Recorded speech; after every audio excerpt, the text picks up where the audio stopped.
વિદ્યાર્થી નેતા યુવરાજસિંહે ધરમપુરની વન સેવા મહાવિદ્યાલય BRS કોલેજમાં ભરતી પ્રક્રિયામાં ગેરરીતિનો આરોપ લગાવ્યો હતો। આ આક્ષેપને લઈ ન્યૂઝ 18 ગુજરાતીની ટીમ વલસાડના ધરમપુરની બિલપુડીમાં આવેલ વન સેવા મહાવિદ્યાલય BRS કોલેજ પહોંચી હતી।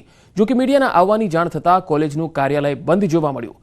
આ સંસ્થા દ્વારા 5 જેટલી જગ્યા માટે ભરતી પ્રક્રિયા જાહેર કરાઈ હતી, જેમાં એક સિનિયર ક્લાર્ક, 2 અધ્યાપકો, એક ગૃહપતિ અને એક શ્રમ સંયોજકની જગ્યા માટે ભરતી પ્રક્રિયા હાથ ધરી હતી। યુવરાજસિંહે આ ભરતીમાં બોગસ રીતે પૂર્વ કોર્પોરેટર રાજેન્દ્રસિંહના પુત્રને ક્લાર્ક તરીકે નોકરી આપ્યાનો આક્ષેપ કર્યો હતો। જો કે ન્યૂઝ 18 સાથેની વાતચીતમાં કોલેજના ઇન્ચાર્જ આચાર્યએ આરોપોને નકાર્યા હતા।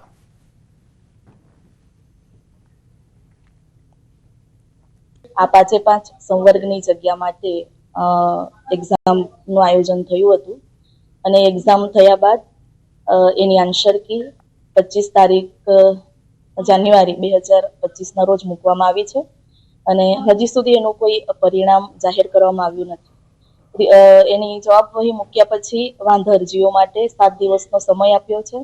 ત્યાં પૂર્વ કોર્પોરેટર ત્યાં કરીએ પણ એ ક્લાર્ક કક્ષાનો કોર્પોરેટર છે કે ત્યાં ક્લાર્કને સર્વિસ કરે છે, એવું કોઈ ક્લાર્કના લેવલ કંઈ ખબર નથી અને આ વસ્તુ ઉપર હું યોગ્ય તપાસ કરીશ, આપે કીધું છે એટલે, અને એની અંદર શું છે એ આપને હું માહિતી આપીશ। વિદ્યાર્થી નેતા યુવરાજસિંહ દ્વારા વલસાડના ધરમપુરની એક વન સેવા સંસ્થા છે એના ઉપર છે ગંભીર આક્ષેપો લગાવ્યા છે ને આ સંસ્થા દ્વારા કરવામાં આવેલી કર્મચારીઓની ભરતીમાં મોટા પાયે ગેરરીતિ આચરવામાં આવી છે અને નામજોગ વલસાડના ધરમપુરના એક રાજકીય અગ્રણીના પુત્રને અહીંયા આગળ લાગવગથી લગાવવામાં આવ્યા હોવાના ગંભીર આક્ષેપો કરવામાં આવે છે। સત્ય જાણવા ન્યૂઝ 18 ગુજરાતીની ટીમ અત્યારે ધરમપુરના બિલપુડીમાં આવેલી વન સેવા મહાવિદ્યાલય જે BRS કોલેજ છે ત્યાં પહોંચી છે। આ સંસ્થા છે એ ગ્રામ સેવા ધરમપુર ગ્રામ સેવા સભા ધરમપુર દ્વારા સંચાલિત કરવામાં આવે છે। જે તે વિદ્યાર્થી નેતા યુવરાજસિંહે જે ગંભીર આક્ષેપો કર્યા છે તેની સત્યતા જાણવા અહીંયા આગળ પ્રયાસ કરવામાં આવતા આ જે ટ્રસ્ટની ઓફિસ છે તેને બંધ જોવા મળી છે। અહીંયા જે સ્ટાફ હતો તે અહીંયાથી રવાના થઈ ગયો છે, લોક માર્યા વિના જ ઓફિસ અહીંયાથી ખુલ્લી છે। તે મીડિયા આવતા જ અહીંયાથી જે કર્મચારીઓ છે નીકળી ગયા છે। વિદ્યાર્થી નેતા દ્વારા જે રીતે આક્ષેપો કરવામાં આવે છે, અહીંયા આગળના ઇન્ચાર્જ આચાર્ય દાવો કરી રહ્યા છે કે અત્યાર હજુ સુધી અહીંયા આગળ કોઈ ભરતીની આખરી ઓપ નથી અપાવવામાં આવ્યો। અત્યાર સુધી માત્ર આન્સર કી છે એ અપલોડ થઈ છે વેબસાઇટ પર અને કોઈ પણ જાતની હજુ સુધી કોઈ વ્યક્તિની નિયુક્તિ પણ નથી કરવામાં આવી કે હજુ સુધી ભરતી પ્રક્રિયાને કે રિઝલ્ટ પણ આખરી રિઝલ્ટ પણ જાહેર નથી કરવામાં આવ્યું। ભરતસિંહ વાઢેર, ન્યૂઝ 18 ગુજરાતી, ધરમપુર, વલસાડ। પરંપરાગત ખેતીથી વળી કંઈક અલગ રીતે ખેતી કરવાનું વિચારતા હોય છે, ત્યારે ટીમાણા ગામના યુવા પ્રગતિશીલ ખેડૂતે કેસરની ખેતી કરી કૃષિ ક્ષેત્રે નવો આયામ કાયમ કર્યો છે। ભાવનગર જિલ્લાના તળાજા તાલુકાના ટીમાણા ગામે રહેતા એજ્યુકેટેડ યુવા ખેડૂતે આધુનિક ટેકનોલોજીની મદદથી ખેતી શરૂ કરી અને ઉત્તમ ઉદાહરણ પૂરું પાડ્યું। હિમખંડોમાં થતી કેસરની ખેતી ભાવનગર જિલ્લાના અંતરિયાળ ગામડામાં કરી ભાવનગર જિલ્લામાં ખેતી પ્રગતિના પંથે હોવાનું પુરવાર કર્યું। અદ્યતન ટેકનોલોજીનો મહત્તમ ઉપયોગ કરીને મુશ્કેલ ગણાતી ખેતીને સરળતાપૂર્વક કરી બતાવી છે। તેમણે કોલ્ડ સ્ટોરેજ પણ બનાવ્યો છે, જોકે તેમાં કેસરની સાથે મશરૂમ અને લસણનો પાક પણ થઈ શકે છે। છેલ્લા 1.5 વર્ષમાં 800 ગ્રામથી વધુ કેસરનું ઉત્પાદન કરી લાખો રૂપિયાની કમાણી કરી રહ્યા છે। ખેતરમાં 3 મહિનાની કાળી મજૂરી કરતા ખેડૂતોને તેમના પાકનું યોગ્ય વળતર ન મળતા તેમની આર્થિક સ્થિતિ કફોડી બને છે। ત્યારે ભાવનગર જિલ્લાના એક ખેડૂતના પુત્રએ પાણી કે માટીનો ઉપયોગ કર્યા વગર કેસરની ખેતી કરીને લાખોની કમાણી કરી।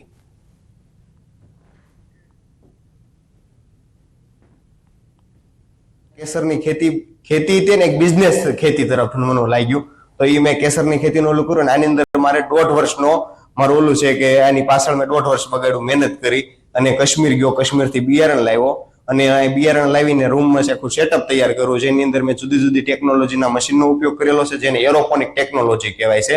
તો એની અંદર હ્યુમિડિફાયર મશીન છે, CO2 મશીન છે, ચિલર મશીન છે, સનલાઇટ જેને મલ્ટીગ્રો લાઇટ કહેવાય છે, તો એ બધી લાઇટનો ઉપયોગ કર્યો અને જુદા જુદા ઇન્સ્ટ્રુમેન્ટ ફિટ કર્યા। તો કેસરની ખેતીની અંદર મારે કેસર આવતા 3 મહિના લાગ્યા છે ખાલી। અમારો પાક જ્યારે આવે ત્યારે પૂરતા ક્ષમ ભાવ મળતા નથી। ગમે ત્યારે ખેડૂતના પાક ઘરે આવ્યો હોય તો એના ભાવ ડાઉન થઈ જતા હોય, એટલે અમે સાહેબ કંટાળી ગયેલા હતા કે ભાઈ હવે કરવું તો કરવું હું એમ। એટલે મારો બાબલો છે એને દીકરાને કે આ સોશિયલ મીડિયાના માધ્યમથી એની કંઈક આ કેસર વિશે જોયું ને ઓલું થયું એટલે એને મનમાં એવું થયું કે ભાઈ આપણે પણ આવું કંઈક નવું કરીએ એમ. આજે સંપૂર્ણ બંધ રાખવામાં આવ્યું. ગામના લોકોની માંગ છે કે નજીકમાંથી પસાર થતી ઓરસંગ નદીના કિનારાનું સતત ધોવાણ થવાથી કિનારા પર આવેલા મંદિરો ધરાશાયી થાય તેવી સ્થિતિનું નિર્માણ થયું છે. 3 વર્ષ પહેલા નકુલેશ્વર મહાદેવનું મંદિરે નદીના પાણીમાં સમાધિ લીધી હતી. બીજું અર્જુનનાથ મહાદેવ મંદિર આવેલું છે, જે પણ દરિયા કિનારે આવેલ હોવાના કારણે લોકો સુરક્ષા દિવાલ બનાવવાની માંગ કરે છે. વારંવાર તંત્રમાં જાણ કરવા છતાંય આ કામ થઈ રહ્યું નથી.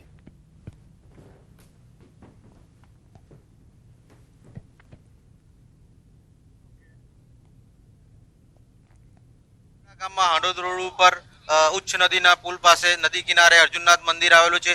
જે મંદિર વર્ષો જૂનું પૌરાણિક મંદિર આવેલું છે. આ મંદિર 2022ની સાલમાં મુશળધાર વરસાદના કારણે નકુલેશ્વર મંદિર જે જળ સમાધિ લઈ લીધેલ છે, ત્યારબાદ જે હાલમાં આગળના ભાગ જે મંદિર આવેલું છે અર્જુનનાથ મંદિર, એ પણ જળ સમાધિ લઈ લે તેવી પૂરેપૂરી શક્યતા છે. આ બાબતે સંરક્ષણ દિવાલ બનાવવા માટે સરકારશ્રીને તેમજ મુખ્યમંત્રીશ્રીને આજથી 6 મહિના અગાઉ છોટાઉદેપુર આવેલા હતા ત્યારે રૂબરૂમાં મળી અને જાણ કરવામાં આવેલી છે. સાથે સાથે જાણ કરતો એક ફોટો પણ પડાવવામાં આવેલો છે. અને ગામ સંપૂર્ણ સજ્જડ બંધ રાખેલ છે.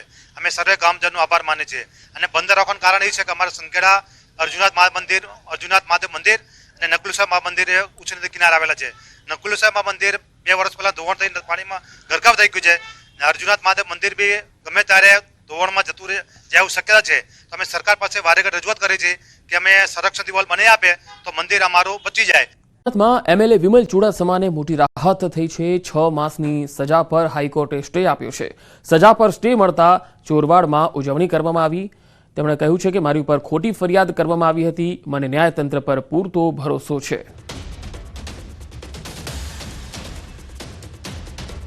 આજ રોજ હાઈકોર્ટમાં મને 6 મહિનાની સજા ઉપર સ્ટે આપવામાં આવ્યો. સંપૂર્ણ 6 મહિનાની સજા ઉપર રોક લગાવવામાં આવી. ત્યારે હું ન્યાયતંત્રનો ખૂબ આભાર માનીશ અને મને ન્યાયતંત્ર ઉપર હંમેશા ભરોસો હતો અને છે અને રહેવાનો છે.